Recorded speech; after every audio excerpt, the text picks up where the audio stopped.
Pagi hari, Davin selalu terasa suram. Selama beberapa hari yang lalu, terbangun tanpa jingga, membuat ia kehilangan semangat dan menjalani aktivitas bak robot.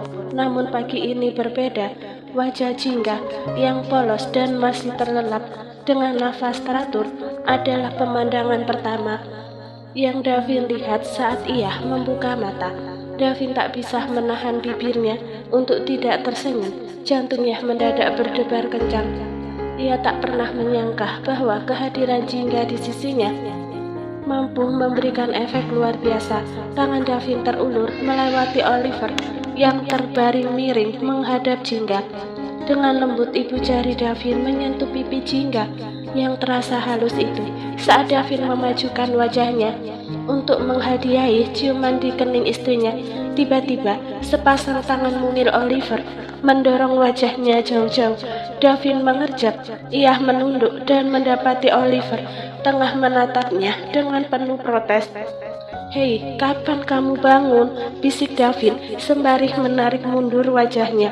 Oliver masih menatap Davin sebelum akhirnya anak itu berguling dan naik ke atas tubuh ibunya sambil memeluk lehernya. Dia kembali menatap Davin seolah-olah lewat tatapannya itu Oliver sedang melarang Davin macam-macam pada ibunya. Melihat tingkah menggemaskan itu, Davin terkekeh kecil. Ia akan memeluk jingga, tapi Oliver merengek penuh protes sambil menurunkan tangan Davin dari lengan ibunya. Oliver cemberut. Davin terperangah. "Kenapa kamu melarangku? Dia istriku," protesnya. "Aku berhak memeluknya." Seolah mengerti ucapan ayahnya, rengekan Oliver semakin kencang, dan kali ini tangan mungilnya menampar wajah Davin, membuat Davin terngangah tak percaya. Davin mengusap wajahnya dengan kasar. Ia kembali terkekeh-kekeh sambil menjawil pipi Oliver, lalu mengecup pipi tembemnya. "Kamu tahu, selama aku hidup hampir 30 tahun ini, cuma kamu dan ibumu yang berani menampar wajahku." Oliver tersenyum lebar. Dia tertawa lucu, lalu memeluk ibunya semakin erat, yang membuat tidur jingga terganggu, dan akhirnya dia terbangun. Jingga mengucek mata. Ia tersenyum kalah melihat Oliver dan mengecup dahi serta pipi anak itu. "Selamat pagi, anak gantengnya mama." Oliver kembali tertawa. Jingga memeluknya dengan erat seraya menghela nafas lega. "Kenapa cuma Oliver?" Pertanyaan bernada penuh protes itu membuat jingga menoleh pada Davin. "Apanya yang cuma Oliver?" tanyanya bingung. Jari telunjuk Davin menunjuk pipinya sendiri. "Kenapa cuma Oliver yang mendapat ciuman? Suamimu juga berhak mendapatkannya." Mulut jingga sedikit ternganga, seolah-olah ia tak percaya ucapan itu akan keluar dari mulut Davin. Jingga berdehem dan beralasan, Kita harus menjaga sikap di depan anak kecil." Jadi Davin mendekatkan wajahnya ke wajah jingga seraya menyeringai kecil. "Kalau lagi nggak ada Oliver, kamu mau memberiku ciuman?" Jingga mengerjap berkali-kali dengan pipi merona. Aku mau ke kamar mandi dulu." Dengan terburu-buru, Jingga berusaha untuk bangkit duduk seolah ingin menghindari Davin. Namun sebuah kecupan yang tiba-tiba mendarat di pipinya membuat Jingga seketika membeku. "Selamat pagi," bisik Davin dengan mesra seraya tersenyum lembut. "Aku senang melihatmu lagi saat aku membuka mataku pagi ini." Jingga tampak tak bisa berkata-kata. Ia terpaku dengan sorot mata teduh yang sulit sekali Davin artikan.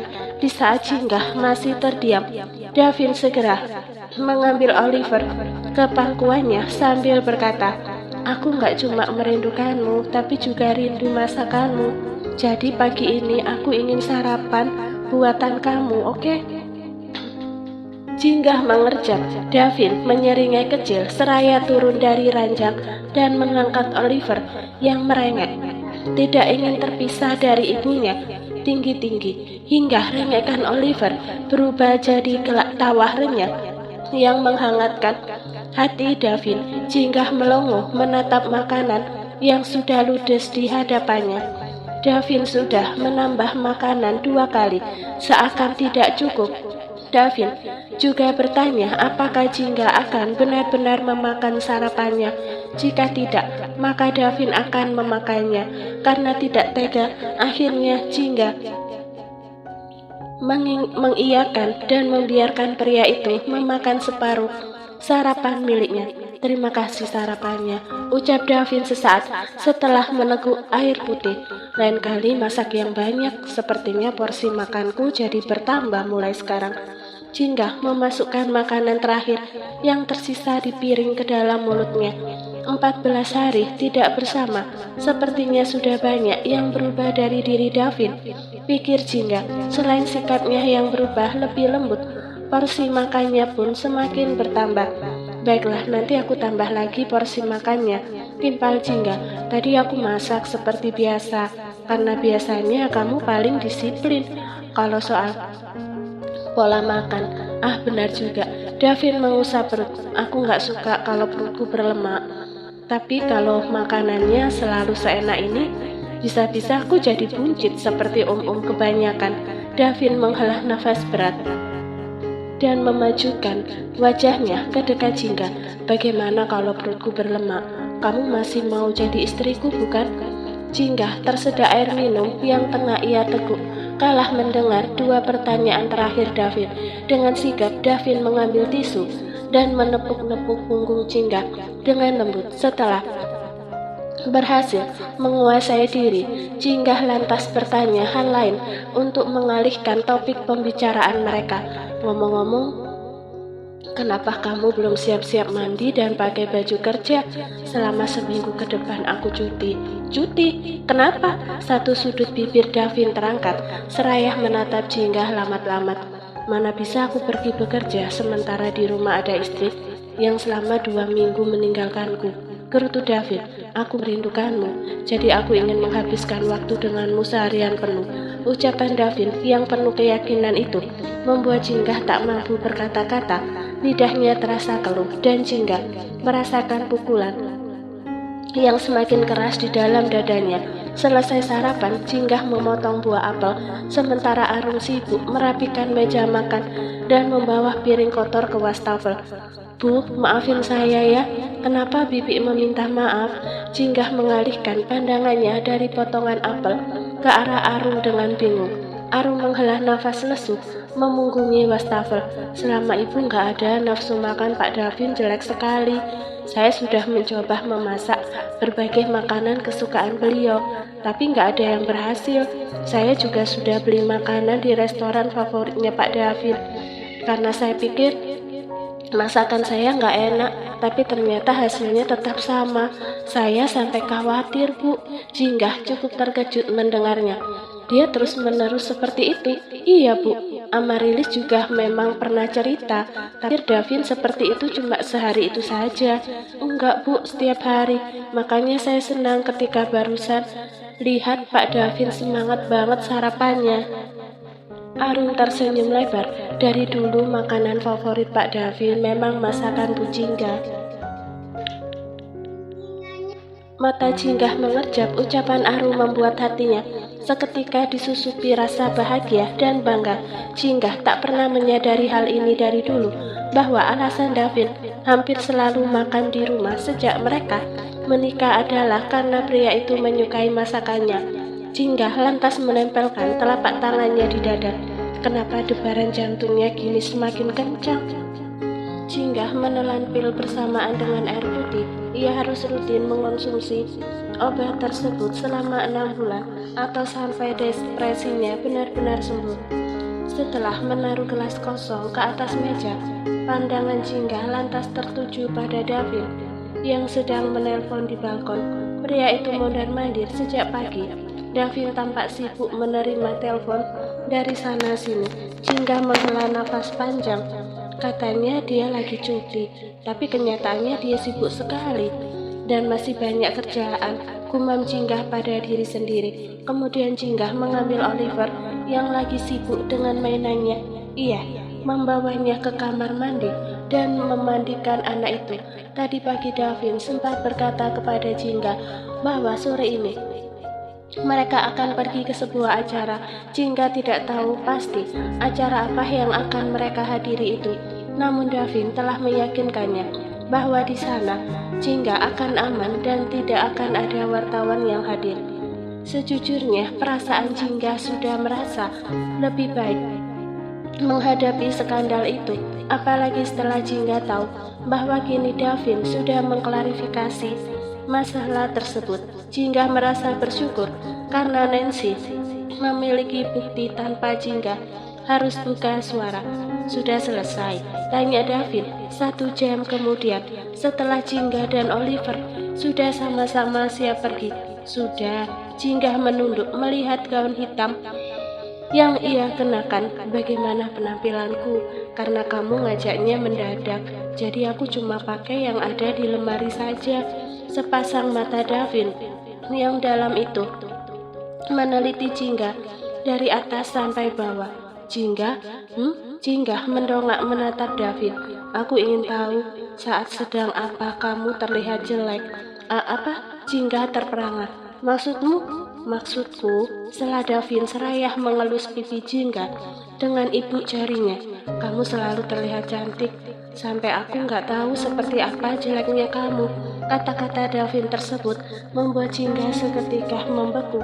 Jingga merasakan ribuan kupu-kupu berterbangan di perut. Ia baru keluar dari kebekuan saat tangannya digenggam Davin.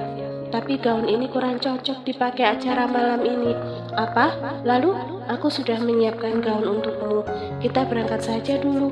Meski dipenuhi kebingungan, Jingga mengikuti saja apa yang Davin ucapkan. Mereka menumpangi mobil yang dikemudikan Dodi, dan Davin menyuruh Arum untuk ikut dengan mereka. Dev, sebenarnya acaranya jam berapa? Dimulai jam 7 malam. Davin menoleh sambil tersenyum lembut. Jingga melirik arloji. Tapi sekarang baru jam 4, apa nggak terlalu siang? Kita ke suatu tempat dulu, jawab Davin, untuk mengambil gaun kamu.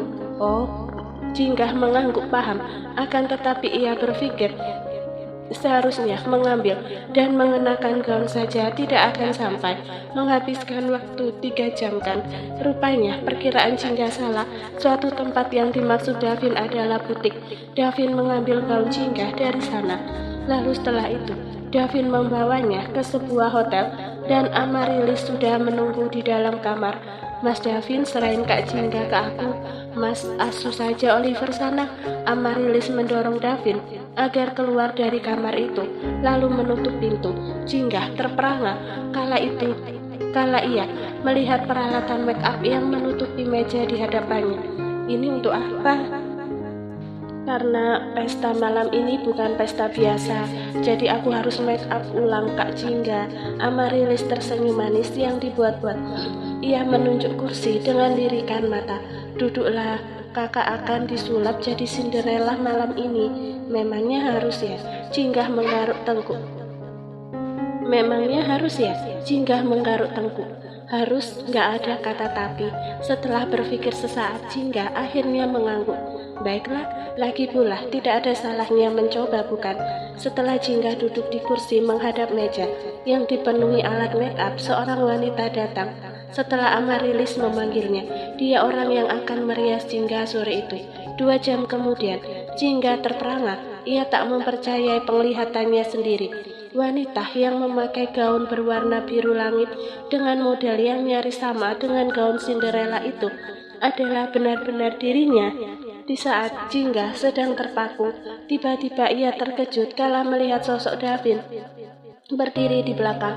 Jingga segera memutar badan menghadap pria yang telah mengenakan tuxedo hitam itu.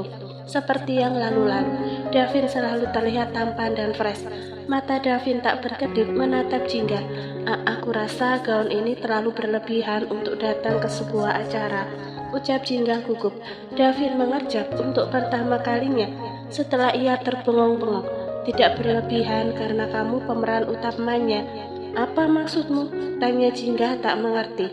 Davin menyeringai kecil. Ia menengadahkan telapak tangannya ke arah Jingga. Ayo, sudah waktunya kita turun. Meski tersimpan banyak kebingungan yang belum mendapat jawaban, Jingga akhirnya menerima uluran tangan Davin. Lantas keduanya keluar dari ruangan tersebut. Amaryllis sudah keluar terlebih dulu sejak tadi. Dev, Oliver di mana? Sudah bersama Amaryllis dan Arum. Jingga mengangguk. Ia tidak perlu bersusah payah menyeimbangkan langkahnya dengan Davin seperti dulu. Langkah kakinya kini yakin dan mantap. Saat pintu ballroom terbuka, Jingga merasakan nafasnya terhenti sejenak ketika melihat pemandangan yang indah dan megah di dalam ballroom itu. Dekorasi biru yang megah membuat Jingga terpesona. Lampu-lampu gemerlap menari-nari di langit-langit tinggi, menciptakan aura magis yang mengelilingi seluruh ruangan. Davin membawanya masuk lebih dalam, melewati para tamu undangan yang tengah menatap ke arah mereka berdua. Bagaimana dekorasinya? Kamu suka? Tanya Davin tanpa melepaskan tangan Jingga dari genggamannya. Jingga mengangguk tersenyum. Iya, suka sekali. Aku seperti berada di negeri dongeng. Davin tersenyum kecil. Dari 1 sampai 10 berapa ratingnya? 9,99%. Seketika Davin menghentikan langkah, menatap Jingga dengan tatapan penuh protes. Kenapa nggak 10? Kenapa jadi kamu yang terlihat kesal?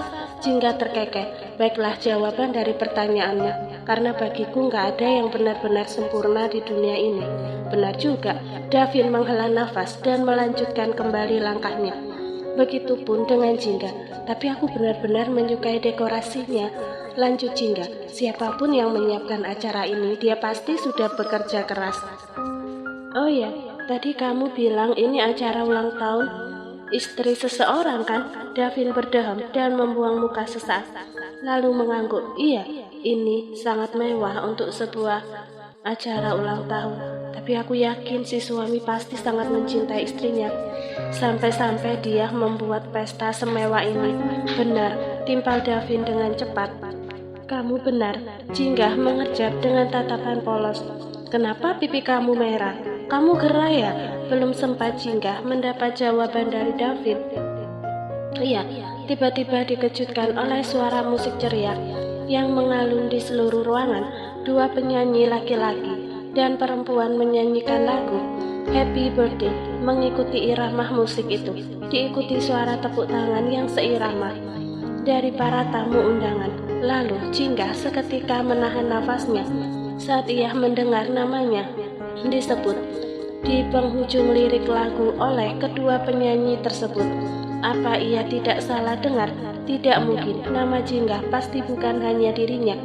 Di ruangan ini, keterkejutan Jingga semakin menjadi saat Davin tiba-tiba mengecup punggung tangannya dan berbisik, "Selamat ulang tahun Jingga, pesta ini adalah milikmu."